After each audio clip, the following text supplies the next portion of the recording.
there was a sense at the beginning of this conflict that the Biden administration, I think Biden is, this is probably the most ideological of any of his positions I think I've ever seen him hold, frankly, outside of maybe protecting the banks back in the day.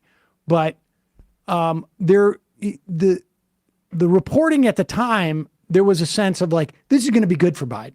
Because with the sense that like he's going to help wrap this up and deliver the Abraham Accords or some iteration of it, and he's going to be able to look like the statesman and the guy who's not going to allow chaos to happen, so they can roll out their election strategy of making Trump into the chaos agent.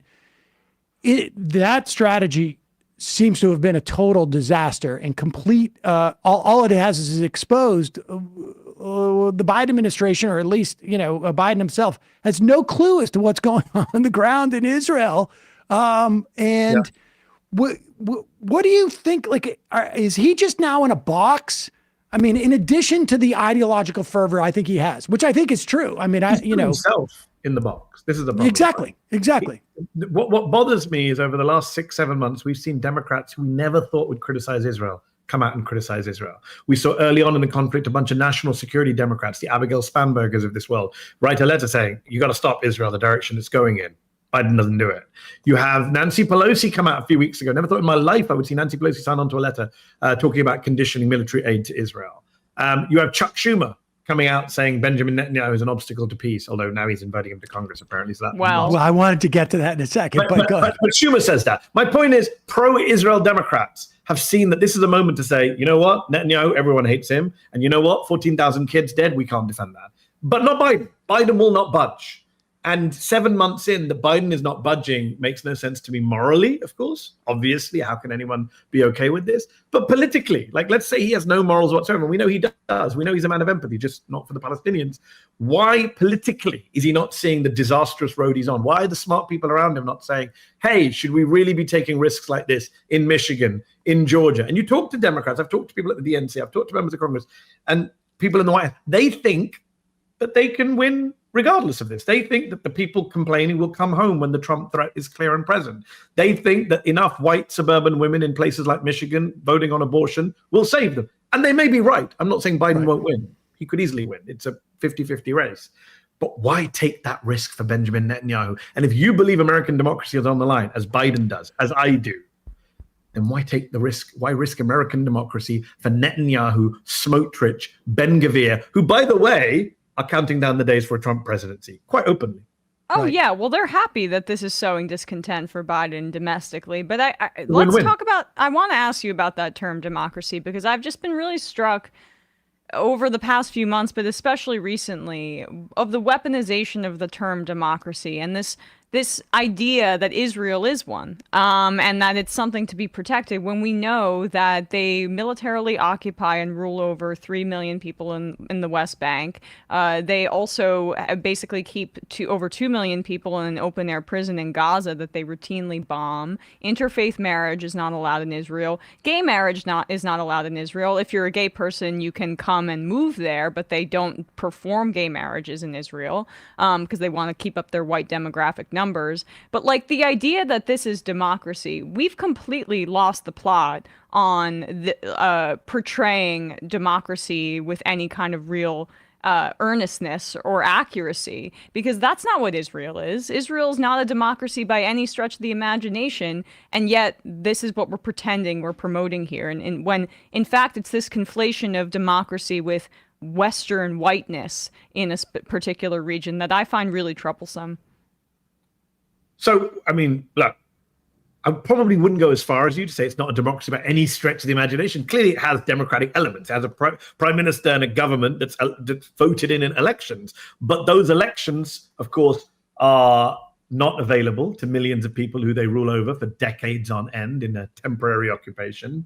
And, of course, those elections are to a parliament and a government and a system which doesn't allow for equality, right? So people are not aware of the fact that every year the Arab parties and a few far left politicians put try and put a bill to the floor calling for Israel to become a state of all its citizens. Pretty uncontroversial statement. Israel should be a state for all its citizens. Not only do they not vote on that bill, it's not allowed to be brought to the floor, right? It's seen as anti the system, anti-Zionism, anti-Israel. So that is a huge kind of, obviously, dagger to the heart of any argument that says Israel's a democracy like any other. Clearly, there's a debate amongst Israeli political scientists. Can you call it an ethnocracy, right? Is it a state that, privileges one group over another? We talk about apartheid. Was apartheid South Africa a democracy? Many people would say no, because only certain people got to vote. Now, the Israelis often say, how can you compare us to South Africa? Every Palestinian citizen, 1/5 of the population, gets to vote. And that's true. They do. But again, they vote as second-class citizens, not as equal citizens of a state that they want to be in. And there are millions of people being held under indefinite occupation who don't get a say over their lives. So fundamentally, there is a problem with this argument that Israel is the only democracy in the region. It's certainly not a liberal democracy by any definition. Like, we talk about illiberal democracy. We talk about the Orbans of this world or the Erdogans of this world. But the irony of calling it the only democracy in the Middle East is interesting, because there are other governments in the Middle East, Iraq, Tunisia, Lebanon, that also have elections and vote in government, but we don't consider them liberal democracies because they have a lot of flaws to the system. And I would say the same thing about Israel. But look, that argument about democracy doesn't even matter right now, because whether you're a democracy or a dictatorship, we all agree that no country should be allowed to engage in genocide. So really the bigger argument right now is what Israel's doing, not what Israel is. Yeah. I should say that you recently had a piece on genocide, a couple of interviews, and I purposely accidentally sent that to some people, and then a clip of it. And there's a lot of family arguments about this type of thing, and I found it helpful to send a clip of what you recently wrote up. And others. You had cited a couple others.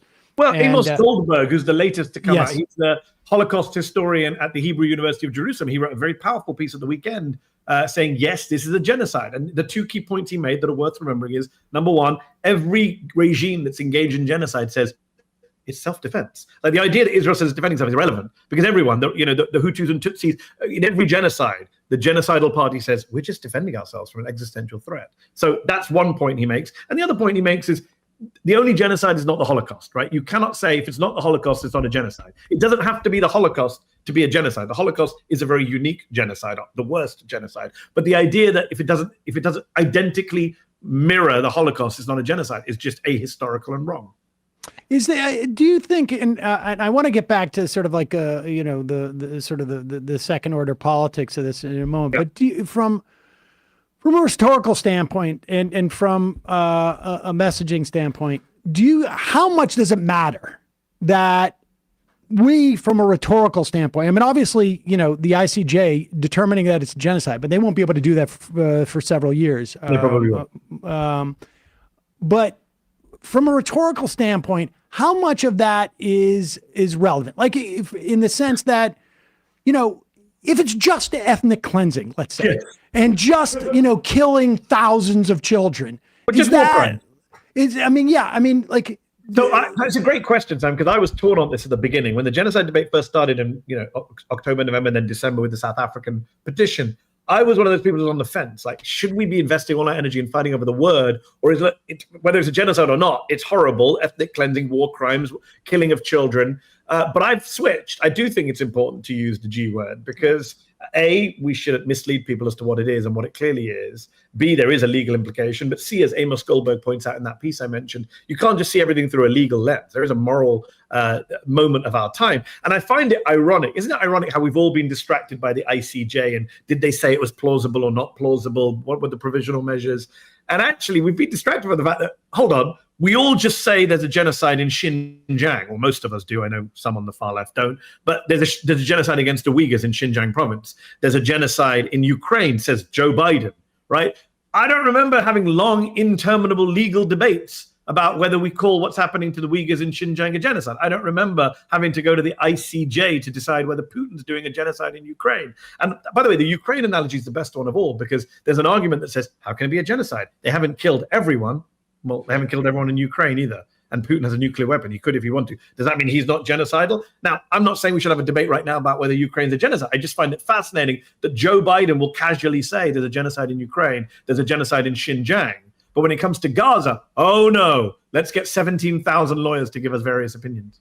Well, I think it's important. I mean, we've had this conversation to democratize the term genocide so people have a broad understanding of what is illegal and wrong warfare, and then we can have a more robust recognition of international law as a concept that states have to be held to. So I use the term whenever I can. We are seemingly far away, and I want to ask you what your opinion is from a mainstream news outlet beginning to call it, because it's an Israel-Hamas war, these two sovereign actors just battling it out. When will MSNBC do it? When will they say the G word? My first clip, I was off air for a few days after the October 7th, and when I came back, I did a very long monologue that we did put on YouTube on whether it's genocide or not, and I walked through the arguments. I was very fair. I allowed all the different sides in, but I used the G word, and I was very insistent that we talk about the G word. What's interesting about the G word is you don't even need to be familiar with the Genocide Convention details. It's almost like the Supreme Court definition of porn. You know it when you see it. I was on with Piers Morgan this week,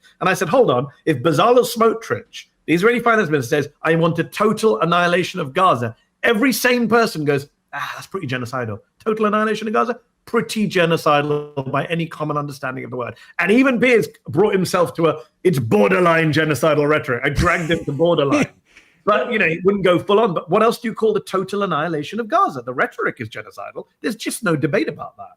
Well, I guess that's my, to the extent, I don't hesitate to use the word genocide, but the question for me is like when I deploy it in what conversations, because I don't want to spend 20 minutes arguing over what's genocide. We can just argue over what we know is to be facts. Well, here's what I would say.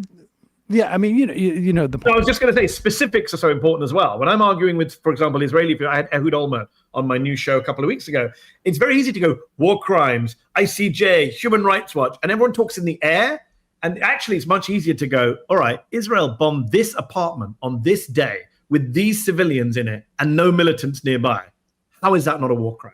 Right? You've got to be specific with some of these people, because everyone loves to have highbrow, abstract, legal and moral debates. But when you get down to the specifics, all right, Israel bombed the World Central Kitchen truck. The guys got out, got into another car. They bombed the next car. They got out, got into a third car. They bombed the third car. Is that an accident? Like, you get to specifics and they really have no defense. Right. I find that just more broadly more effective, at least in the context of I think I probably have more conversations with Israel supporters off air than I do on air, frankly. But let's just getting back to the your sense of the Biden campaign's perspective on this in terms of what it means for the elections. And also we watch, well, honestly, I mean, it does feel like that. And Schumer inviting Netanyahu, like what constituency is out there outside of maybe donors? Yeah. But like, how do they think this is not going to impact it? Because it's one thing to say, okay, we don't know how many people are actually going to vote on this. Yes. But it's another to say, like, we're starting to, we're undercutting our primary argument for re-election, that narrative being democracy's on the line. Yes, well, if democracy is on the line, you're risking it. Maybe you think the calculation is like, we're going to eke it out, but you're risking it for what? That undercuts things. And also, like, there's I have talked to, and I'm sure you have too, folks who run progressive organizations that right now would be all in, get out the vote, mobilizing, organizing, who are completely demoralized because they're paying attention to this stuff. Yes. Well, I mean, Sam, college Democrats. National college Democrats have come out against the White House pretty strongly. I saw their statement yesterday on Twitter. Whoa. I mean, college Democrats, pretty loyal group of the party on most issues. Yeah, it's true. I was one of those people, Sam. Prior to October the 7th, I was the guy who told The Guardian that Joe Biden is the greatest president of my lifetime. I got battered by some people for saying that. And I said, hold on, I'm saying it in a relative sense. He's the greatest president compared to Bill Clinton, George W. Bush, George Bush Sr., Ronald Reagan, and Barack Obama. It's pretty easy to see that he's better than all of them. Maybe Obama's the one people might argue on. But that was based on his domestic record. That was based on ending the Afghan war. That was in the base of keeping American troops out of Ukraine. That was on the base of the Inflation Reduction Act. October 7th changes all of that. I can't come out and say with a straight face now, everyone should vote Biden, save democracy. Very hard when there are fascist police beating up a 65-year-old former chair of Jewish studies at Dartmouth on camera. Right? I can't see images of RoboCops beating up old women and go, that's Trump's America. Oh, wait, no, that's Biden's America. Right. Shit.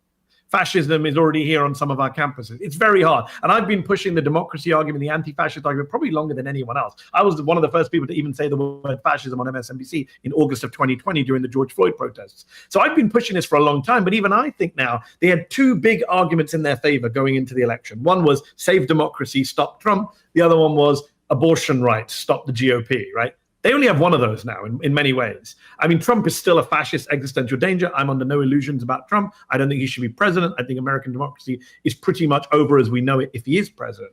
But in terms of Biden rallying the troops, getting people out, using it as a successful argument, very hard. Also, we didn't talk about what role does Netanyahu play in that. If Benjamin Netanyahu, part of an alliance of global autocrats, Orban, Modi, Putin, Netanyahu, they're all part of the same cloth. If he's speaking in Congress at Chuck Schumer's invitation, sorry, what happened to democracy versus autocracy?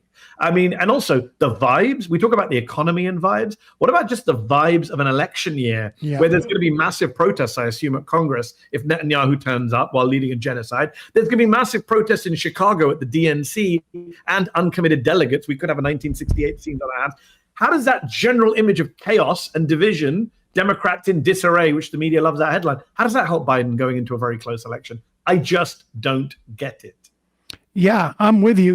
Let's play this clip. And you mentioned 1968. Here we go. This is Bernie Sanders on what was he on this weekend? I don't know. This is with Amanpour on CNN. So he was on yesterday, and has been doing? We should say it's been doing. Christian Amanpour has been doing a really very good. She's job. One of the best at covering. CNN right now, without a shadow of a doubt. And she's showing her bona fides as somebody who's an actual international correspondent as opposed to someone just sitting in a studio, because she just gets it. Yeah, like what Israel has been engaging for this long. There was a long interview with Sanders, but this is apropos for what we've just been talking about. Semitism is a vile and disgusting ideology, which, as everybody knows, in the last 100 years alone, has led to the deaths of many, many, many millions of people. We got to fight anti-Semitism in every way that we can. But for anybody to suggest that we cannot be critical of the government of Israel or the government of Italy or the government of Ireland, for whatever reason, is not what democracy is about. So I happen to believe, not everybody agrees with me, that the war policies of the Netanyahu government are a disaster.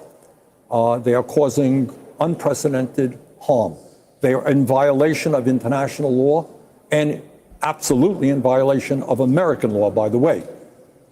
But I think people who are critical, the idea that people who are critical of what Netanyahu is doing are anti-Semitic, that is nonsense. And that is a very, very dangerous line to cross in terms of freedom of expression in this country. And for our generation who grew up in the era of never again and are very, very committed to that, I think it's really tough when we see this word weaponized and maybe lose its sting and its importance, as Kenneth Stern warns.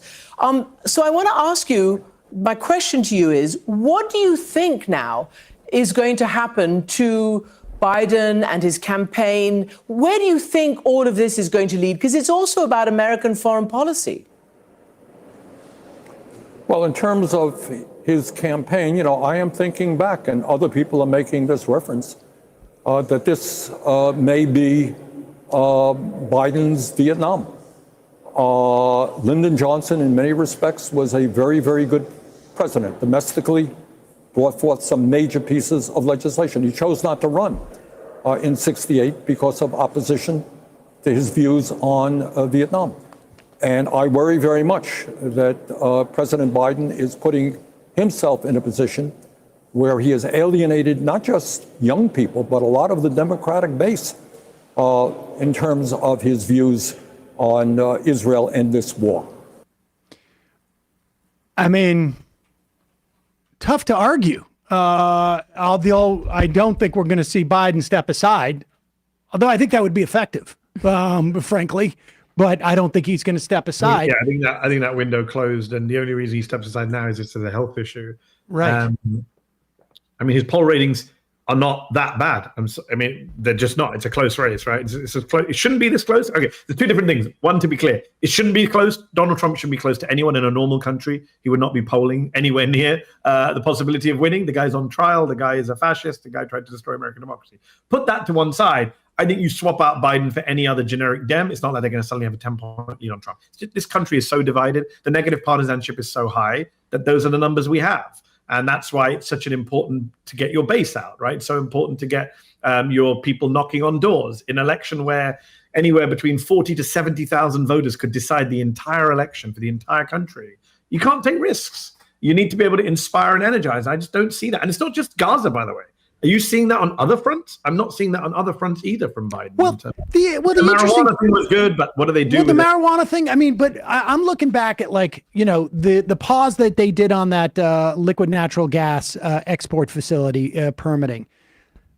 Bill McKibben says that was the biggest thing that we have seen, bigger than the Willow project screw up. Bigger than anything. But there's not going to be any coverage of it because it's all stepped on because of what's going on with. And you can't even just blame the media or Republican Party. You have Democrats encouraging this crap. You have, the Anti-Semitism Awareness Act that was sponsored by a Democrat and a Republican. Ridiculous bill that sucked up media and political oxygen this week. There's a quality of this that's reminiscent about like the HR 1 when the Democrats took the Congress, the House against Trump. And they're unveiling their big signature piece of legislation, which is going to be a huge message bill. And instead, everybody's talking about Nancy Pelosi censuring Ilhan Omar at the time, because that's what they decided to do. There's a similar sort of like quality that's going on here. These whatever it is, providing DACA coverage under Obamacare today. Nobody's going to be talking about that tomorrow because they're talking about Netanyahu or what's going on college campuses. It's a simple political calculation.